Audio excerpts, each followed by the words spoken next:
Assalamualaikum warahmatullahi wabarakatuh.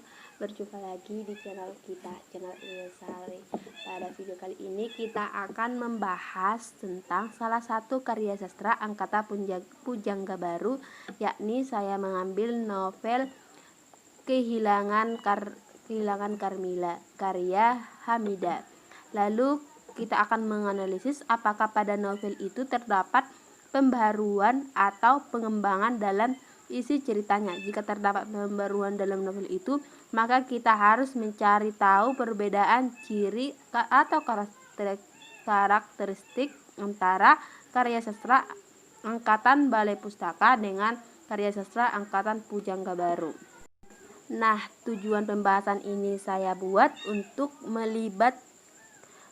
melibatkan apakah ada pembaruan isi cerita dalam angkatan Pujangga Baru dan mencari tahu perbedaan ciri atau karakteristik antara karya sastra angkatan Pujangga Baru dengan angkatan Balai Pustaka. Nah, sebelum kita membahas, kita terlebih dahulu mengetahui apa itu tema. Tema yang terkandung dalam novel Kehilangan Mistika ini adalah kemalangan dan kesedihan tokoh Hamidah. Hal itu dapat tergambar melalui tokoh Hamidah yang berkali-kali kehilangan orang yang amat disayangnya, yaitu ayahnya Ridhan dan kemudian Idrus. Kembalilah ia ke Montok dalam keadaan sakit rohani jasmani.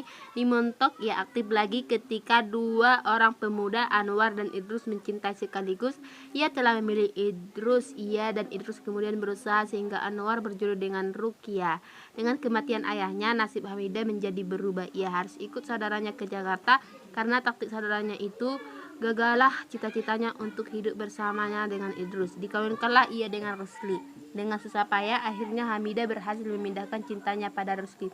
Tapi bersama dengan keberhasilan itu ia mesti kehilangan Rusli karena tidak mempunyai anak. Atas permintaan sendiri ia bercerai dengan Rusli karena merasa tak ada lagi gunanya diikat tali perkawinan. Rusli telah berbahagia dengan istri muda dan anaknya. Pulanglah Hamidah ke Montok dengan membawa keremukan hati tak terkira. Dirinya sudah tua, hidup sendiri, terpisah dari yang dikasihi dan mengasihi, karena Idrus yang memilih tidak kawin setelah putus dengan Hamidah baru saja meninggal. Selanjutnya yaitu tokoh penokohan. Yang pertama, tokoh Hamidah, tokoh yang banyak mengalami kemalangan. Ia juga sosok wanita yang tegar dalam menerima cobaan. Kedua, ayah Hamidah, seorang yang baik, pengertian, selalu menasihati anaknya dengan wajangan yang bagus.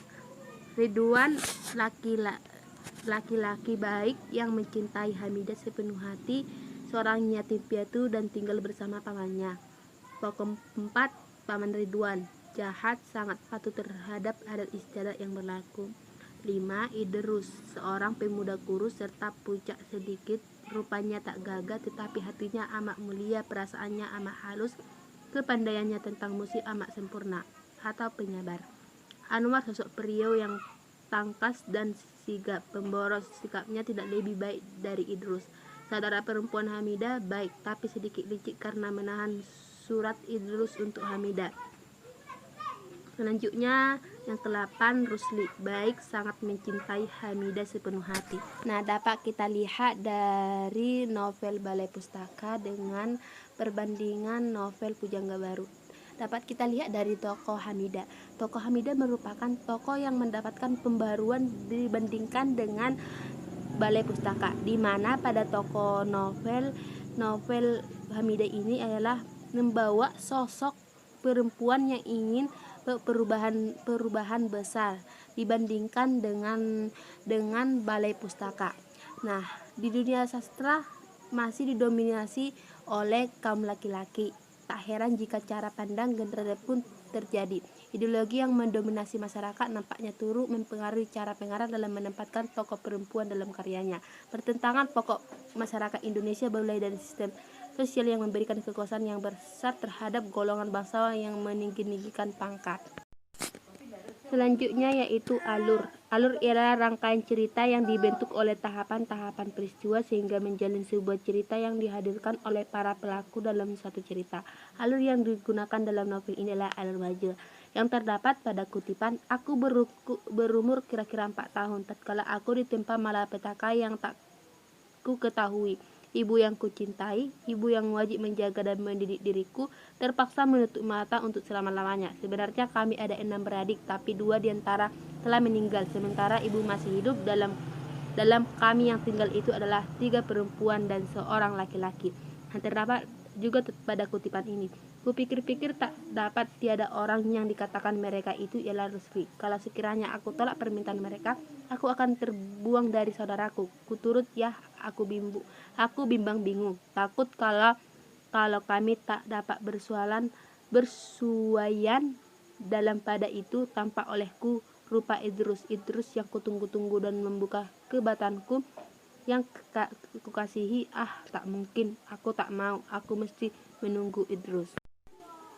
Selanjutnya yaitu latar atau setting. Latar setting dalam sebuah karya sastra adalah keterangan mengenai waktu, ruang, dan suasana yang terjadi. Nah, latar yang dalam novel Kehilangan Mestika ini adalah di kampung halaman Hamidah, yaitu di Montok, Bangka Belitung. Pertama, latarnya tempatnya Montok, Bangka Belitung, tempat ayah dan Hamidah tinggal. Kedua, Padang Panjang, tempat di mana Hamidah bersekolah di Normal Putri. Ketiga, Jakarta, rumah saudara perempuan Hamidah. Keempat, Sungai Liat, Bangka, rumah Ridwan dan temannya. Kelima, Bangkal Pinang, rumah kediaman bibi dari Hamidah. Keenam, Palembang, tempat Hamidah dipindahkan kerjanya, tempat tinggal Rusli bersama orang tuanya setelah ia menikah. Ketujuh, kapal Tedens atau kapal yang ditumpangi Hamidah dan Ridwan saat ke Palembang. 8, Talang Semut atau rumah saya. Selanjutnya kita akan membahas tentang sudut pandang.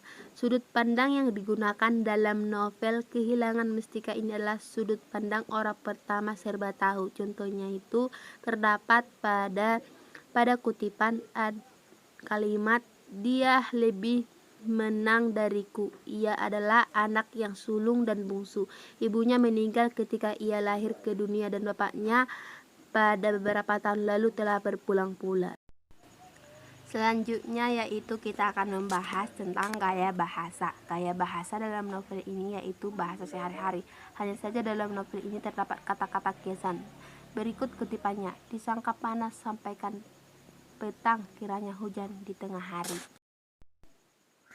Amanat dalam novel Kehilangan Mestika. Amanat atau pesan yang terdapat dalam novel Kehilangan Mestika ini adalah bahwa suatu kehilangan merupakan takdir yang dimiliki setiap manusia. Kesedihan yang mendera akibat kehilangan lumrah terjadi ketika bagaimanapun juga kesedihan itu tidak selayaknya membuat hidup kita terhenti sampai di situ. Nah, dapat kita simpulkan pada tokoh sudah jelas mengalami pembaruan, di mana menurut Hamidah, sebagai istri tidak ada gunanya melanjutkan hubungan apabila laki-laki itu merasa tidak sempurna apabila tidak dikarunia anak, karena kesabaran suaminya itu sudah hilang ketika belasan tahun mereka sudah menikah tetapi tidak dikaruniakan oleh anak, sehingga Hamidah merasa dan menceraikan suaminya agar Rusli menemukan perempuan yang lebih layak dan sempurna dan memberikan buah hati kepadanya. Dan dalam novel ini juga cukup maju untuk sebuah pandangan, di mana dalam sosok Hamidah ini membawa perubahan besar, di mana pada balai pustaka ini tidak atau jarang ditemukan yaitu tokohnya itu perempuan, sedangkan di Pujangga Baru ini yang sering digunakan itu yaitu perempuan. Dan dalam Pujangga Baru ini sangatlah maju dan menggunakan sudut alur dalam cerita ini menggunakan bahasa sehari-hari dan mudah dimengerti.